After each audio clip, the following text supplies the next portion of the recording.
Assalamualaikum warahmatullahi wabarakatuh. Hello everyone, my name is Yudhara Sandi, and today I would like to explain about exchange structure and IRF. Okay, let's get started. Yang pertama adalah tentang apa itu exchange structure and conversation analysis. The basic difference is that the exchange structure first creates a model or structure and then the data will follow the model. As for the conversation analysis, first observe the data and then formulate the pattern. Jadi perbedaan yang mendasar antara keduanya yakni jika exchange structure membuat dulu struktur atau modelnya, maka conversation analysis mengobservasi datanya dulu, baru kemudian menentukan model pola atau strukturnya.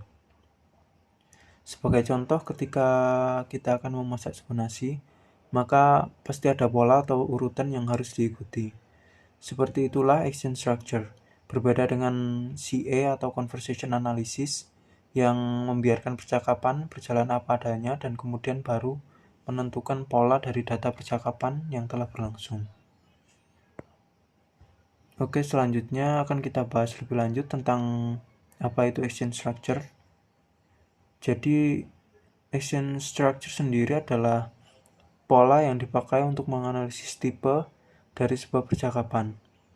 Sinclair menentukan direction tadi menjadi 3 bagian, yakni question, answer, dan comment, yang kemudian dikenal sebagai RF, atau initiation, response, dan follow up. Di RF sendiri juga bisa dibagi lagi menjadi 3 bagian, yakni exchange, transaction, dan lesson, yang mana exchange adalah combination of moves in IRF structure. Dan transaction adalah kombinasi dari action tadi. Begitu pula lesson yang tertinggi yakni kombinasi dari transaction. Untuk lebih jelasnya, kita langsung saja ke contoh conversation analysisnya. Jadi dalam contoh dialog conversation tersebut, terdapat seorang teacher yang sedang mengajar murid-muridnya. Bisa dilihat pada kalimat pertama, sang guru bertanya kepada muridnya yang berarti dia sedang melakukan initiation dengan mengajukan sebuah pertanyaan. Kemudian pada kalimat selanjutnya, para murid memberikan answer atau jawaban yang di mana ini berarti para murid memberikan respon terhadap inisiasi dari guru tersebut. Ini berlanjut pada kalimat selanjutnya sampai pada kalimat kelima, yang dimana guru memberikan follow up dari jawaban sang murid yang bilang kalau mereka baik-baik saja. Dari kalimat ke-1 sampai 5 dapat kita simpulkan kalau pola dari percakapan pertama mereka adalah IRF, karena guru melakukan initiation, kemudian murid menjawab, guru memberikan initiation, kemudian murid menjawab, kemudian terakhir guru melakukan follow up.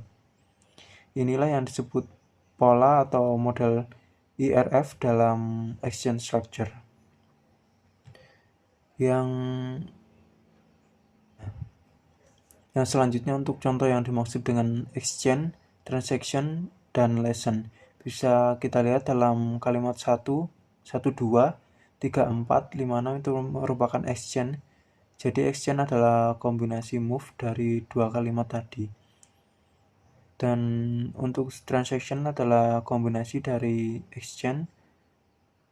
Begitu pula lesson adalah kombinasi dari keseluruhan transaction tadi. Yang terakhir tentang limitation of IRF. Jadi ada batasan dari IRF sendiri, yakni IRF cannot accommodate all classroom context. It is possible that the IRF model is applied to classes in the UK, but not necessarily in other countries. It will suitable. Jadi ini bisa terjadi karena bisa jadi di kelas yang lebih hidup ketika guru bertanya kepada muridnya bukan malah memberikan jawaban, malah bertanya balik. Dan model kelas di berbagai negara juga belum tentu sama, seperti di UK dan Jepang, yang model conversation dalam kelasnya tentu saja pasti ada perbedaan. Sebagai informasi, model IRF ini ditemukan oleh Sinclair di UK, yang dimana pada negara lain belum tentu model conversation dalam kelasnya akan sama.